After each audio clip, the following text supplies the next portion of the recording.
U.S. Vice President Kamala Harris visits a Philippine island at the edge of the South China Sea. Welcome to VOA Asia Weekly. I'm Chris Casqueo in Washington. That story is just ahead, but first, making headlines. Death toll is expected to rise as rescuers in Indonesia continue searching for survivors after a strong earthquake struck the main island of Java Monday, killing and injuring hundreds. The U.S. ambassador to the United Nations, flanked by representatives of 13 countries, read out a joint statement strongly condemning last Thursday's ICBM launch from North Korea. The daughter of North Korean leader Kim Jong-un, who recently made her first public appearance at a missile launch site, is his second child, South Korea's intelligence agency told lawmakers Tuesday. State media released photos showing Kim walking hand-in-hand with his daughter, who's believed to be about 10 years old.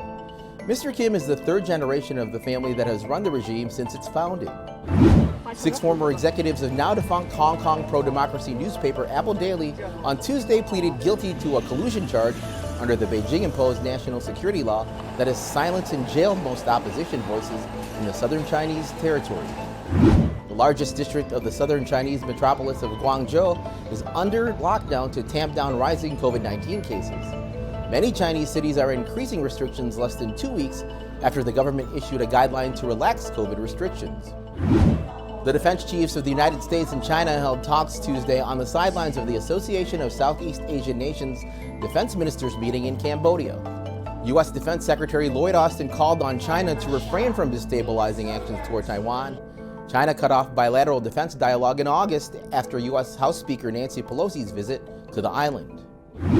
China on Monday denied an allegation that its Coast Guard forcibly seized Chinese rocket debris that was being towed by the Philippine Navy Sunday in its territorial waters. China's increasingly aggressive actions in the South China Sea were the focus of a visit Tuesday from U.S. Vice President Kamala Harris to Palawan Island in the Philippines. The Vice President reaffirmed U.S. support for a UN ruling that rejected some of China's maritime claims in the South China Sea. VOA's Patsy Widakuswara has more. Meeting local communities in the Philippines island of Palawan, U.S. Vice President Kamala Harris underscored the consequences of illegal fishing, a regional problem with China as its biggest offender.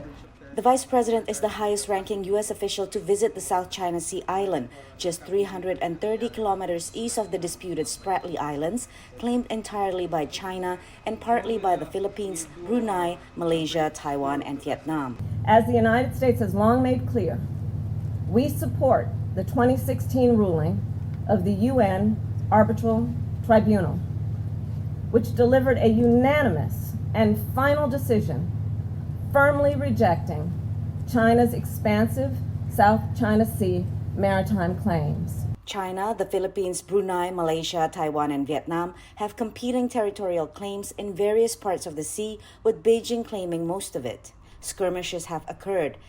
Philippines President Ferdinand Marcos Jr. The upheavals that we are seeing, especially in the, not only in the region, but especially in the region, these partnerships become even more important. Harris' visit was designed to show support for one of Washington's oldest allies in Asia. During her Monday meeting with Marcos, she said an attack on the Philippines would invoke U.S. mutual defense. As China increases military activity in the region, Washington is seeking to repair ties with Manila after fraught relations under previous President Rodrigo Duterte. Like many in the region, the current Marcos government seeks to navigate the U.S.-China rivalry by adopting the friend-to-all and enemy-to-none policy. Whereas Duterte's definition was to be independent from the United States and to be dependent on China, Marcos seems to be more adept at playing this game of hedging.